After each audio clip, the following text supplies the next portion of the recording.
Hola, soy Muriel Santa Ana y acepté la invitación de Médicos por Naturaleza para recordarte que el cáncer de mama es el más común en las mujeres y es curable si se lo diagnostica a tiempo.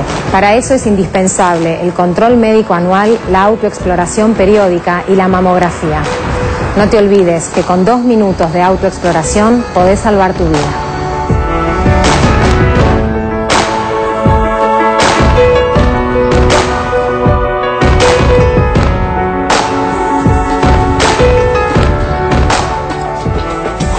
Bueno, ya hablamos con el doctor Díaz de la diferencia entre un reflujo común y un reflujo patológico que debe ser atendido.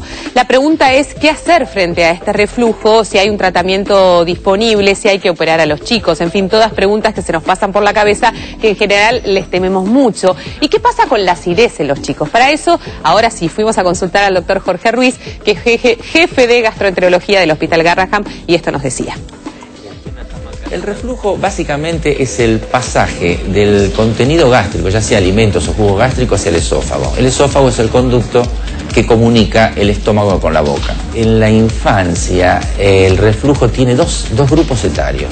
Hay un primer grupo que son los pacientes menores de 1 o 2 años, es decir, los lactantes. Y un grupo que son de pacientes mayores de 4 años, 3, 4 años en adelante. Porque las características clínicas y la implicancia que tiene el reflujo en estas dos etapas es totalmente distinta. En los menores de 1 año el síntoma más importante es el vómito y la regurgitación. Pero tenemos que considerar que hasta el 60 y 70% de los lactantes vomitan y regurgitan. Y esto es una situación que frecuentemente es normal. Si crecen bien, si están sanos, si duermen bien y no presentan síntomas de enfermedad gastrointestinal, se puede considerar que es un reflujo fisiológico. Este reflujo cura espontáneamente y disminuye después de los 6 meses, a veces al año, y menos del 5% de los pacientes siguen teniendo vómitos después del primer año de vida. En los más grandes el problema es distinto. El reflujo debe ser siempre, o el síntoma de reflujo debe ser siempre un motivo de alarma.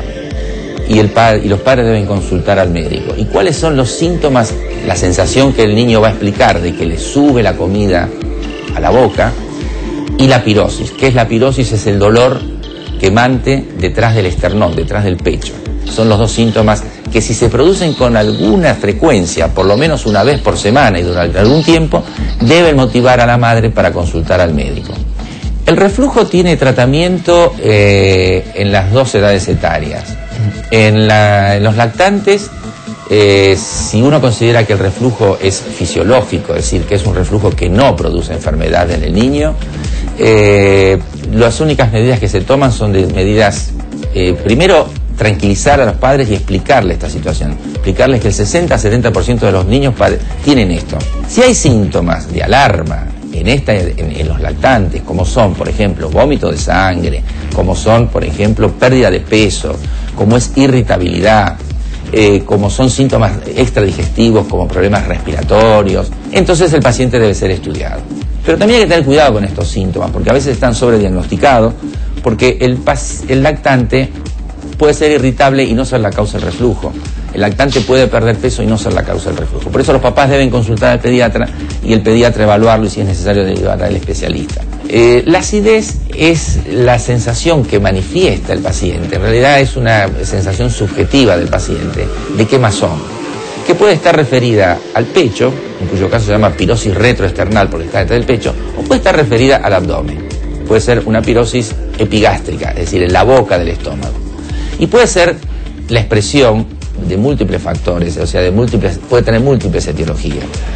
Lo más frecuente, que la pirosis retroesternal, es el reflujo gastroesofágico, sobre todo en pediatría. Y respecto a la pirosis o la sensación de acidez que puede tener o quemazón el niño en el abdomen, puede ser debido a trastornos funcionales que ya exceden el marco del reflujo. Bueno, importantísimo tener estos síntomas en la cabeza, porque la verdad es que un chico que tiene reflujo o que sufre de acidez la pasa realmente muy pero muy mal, así también como los adultos, obviamente, pero uno está más acostumbrado a sufrir de este tipo de patologías. Está con nosotros el doctor Rodolfo Corti, que es jefe del servicio de esófago y estómago del Hospital Udaondo, que de esto sabe muchísimo, y le vamos a preguntar, doctor, ¿el esófago duele? Sí, el esófago duele. El esófago tiene una serie de receptores que están ubicadas muy próximos a la mucosa del órgano, que son receptores al dolor, a la distensión del órgano, al ácido. Y el paciente tiene como síntoma fundamental, uno de ellos es el dolor. Tal es así que la pirosis, que es el síntoma fundamental del reflujo, es un dolor que siente el paciente quemante, que empieza en la boca del estómago y llega por detrás del esternón, incluso hasta la boca. Perfecto. Es muy común el cáncer de esófago, lamentablemente, y hay poca gente que identifica el esófago como un órgano al que uno debe cuidar. Esto, no sé, lo digo como una sensación de percepción. En general no hablamos del esófago, hablamos del estómago, hablamos del intestino, hablamos del dolor de cabeza, pero rara vez hablamos del esófago. ¿Y cómo podemos cuidar a nuestro esófago? Y si hay aspectos hereditarios o que tienen que ver con nuestros padres que puedan influir en tener dificultades o no en nuestro esófago. Ya que estamos hablando de reflujo, es decir, hay dos tipos de cánceres en el esófago. Sí. Un tipo de cáncer muy relacionado al reflujo gastroesofágico crónico, que es el que se da en la población occidental, y es el cáncer que más ha aumentado en las últimas 4 décadas en el mundo occidental. Es el que se da porque esa mucosa, bañada en forma continua con ácido, transforma ese epitelio del esófago normal en un epitelio que intenta defenderlo contra el ácido, que es un epitelio metaplásico intestinal, igual que tiene nuestro intestino, que es mucho más resistente al ácido. Claro. Eso se llama esófago de Barrett, y ese esófago de Barrett es una lesión precancerosa. Eso debe ser controlado y es la consecuencia del reflujo gastroesofágico crónico.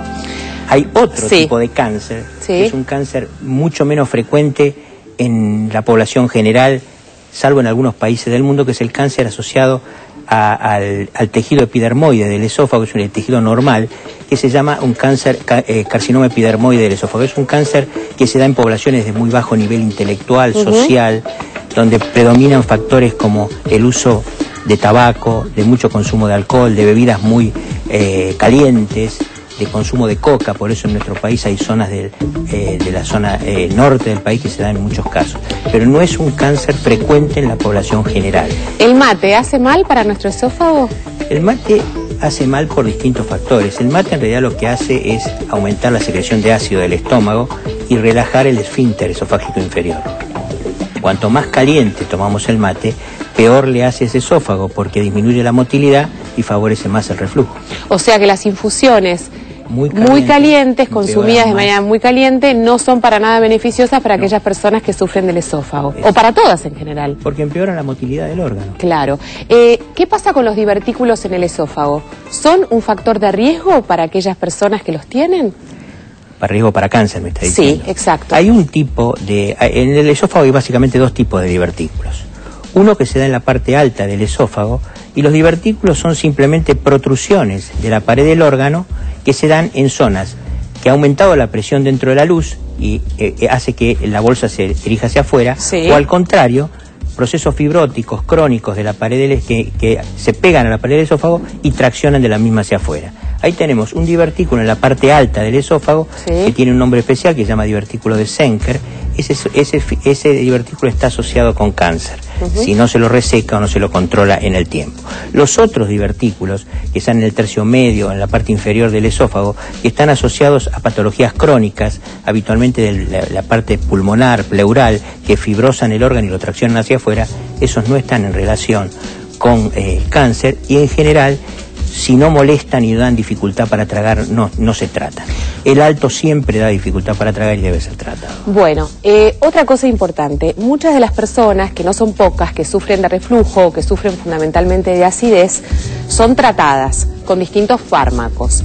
Y otra percepción cultural es que estos fármacos que uno consume para controlar la acidez, en realidad, más que beneficiarnos, nos traen consecuencias aún más graves más allá del tiempo.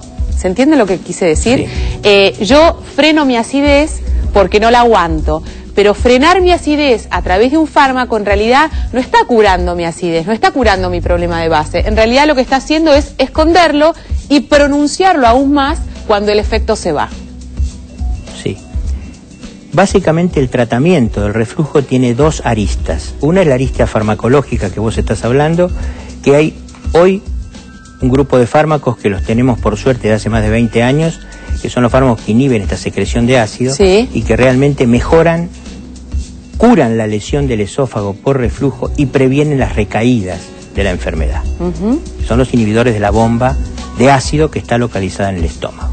Y después las medidas higiénico-dietéticas es el otro factor fundamental. Sí. Esas drogas inhibidores de la bomba de protones que hoy en el país tienen venta libre hasta una determinada cantidad de cápsulas por mes, tienen algunos efectos adversos, deben ser controlados. Y esos efectos adversos se ven con la toma muy crónica de la medicación. Y el reflujo es una de las causas de toma crónica de estas medicaciones. Hay gente que toma una pastilla para la acidez todos los días de su vida. Digo, ¿esto está bien? ¿Forma parte de un tratamiento habitual de aquella persona que padece estos síntomas? ¿O en realidad es una exageración y este consumo a este nivel puede provocarle un daño? En general, cuando la enferma toma medicación para el reflujo, por ella misma toma habitualmente o algún antiácido, sí, o alguna ranitidina. Sí. No toma habitualmente estos fármacos. Son fármacos mucho menos lesivos y con mucho menos efectos.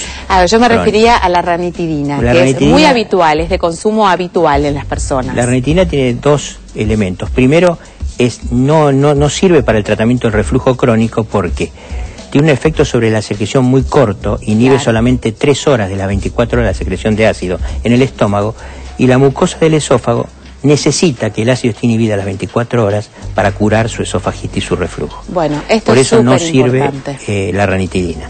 Tiene muchos menos efectos adversos que los otros fármacos. Tenemos muchos mensajes, Roberto, escuchamos. Así es, Graciela de Villa Ballester pregunta, hace 2 meses que cuando le pasa la comida le duele, ¿qué puede ser? Ella aclara que no tiene acidez. ¿Qué puede ser, doctor? Hace 2 meses que cuando le pasa la comida le duele y dice que no percibe tener acidez. ¿Esto puede ser divertículos? Puede ser divertículo, puede ser reflujo también. Ah, ok. O sea, nosotros hablamos de los síntomas típicos del reflujo, es decir, la pirosis, que es esa sensación quemante que llega hasta el tercio superior del esófago. Pero hay lo que llaman síntomas extraesofágicos, y dentro de ello está lo que la señora tiene, lo que llama dolor de pecho o dolor torácico de origen no cardíaco. Esos son pacientes que nosotros referimos, nos refieren habitualmente los cardiólogos, sí, una vez que ellos han descartado toda patología cardiovascular, y el reflujo es la principal causa de dolor torácico de origen no cardiogénico. Y debe ser tratado. Y debe ser tratado. Otro mensaje. Beatriz, precisamente de Loma de Zamora, dice que tiene dolores de pecho pero en la espalda. Pregunta, ¿puede ser acidez? ¿Qué le decimos? Primeramente, el esófago siempre es el último órgano a tener en cuenta. Cuando hay dolor, primero hay que buscar otras causas de todos los órganos que están en esa brecha entre la pared anterior y la posterior del tórax, y después pensar en el esófago. Yo no trataría a ningún enfermo de dolor de pecho de origen no cardíaco sin antes que el cardiólogo me haya dicho no tiene ninguna patología cardiovascular. Bueno, esto es muy importante y atención con esto que está mencionando el doctor. No se va a ir, hay muchísimos mensajes y le vamos a tratar de pasar todos ellos para que él nos los responda, Ya lo obligué a que se quede, doctor, un ratito nada más. En un ratito nada más también estará nuestra licenciada Andrea González, que ya tiene el semáforo prendido. ¿Y de qué nos estará hablando? Vamos a hablar de cómo ayudar con los alimentos en la enfermedad por reflujo. Entonces vamos a ver qué alimentos son los que evitan la distensión gástrica y qué alimentos son los que pasan más rápidamente a nuestro intestino y no complican el reflujo. Entonces, bueno, vamos a compartir esta mesa. Bueno, así que no se pueden mover de ahí, estamos en vivo, recuerden que nos pueden llamar, nos pueden consultar a través del teléfono y a través del mail. Roberto, ya venimos, ¿no? Así es.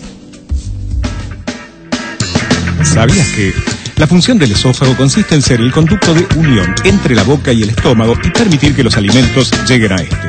Desde la parte superior hasta la porción donde el esófago se une con el estómago hay unos 40 centímetros. Va, bebé.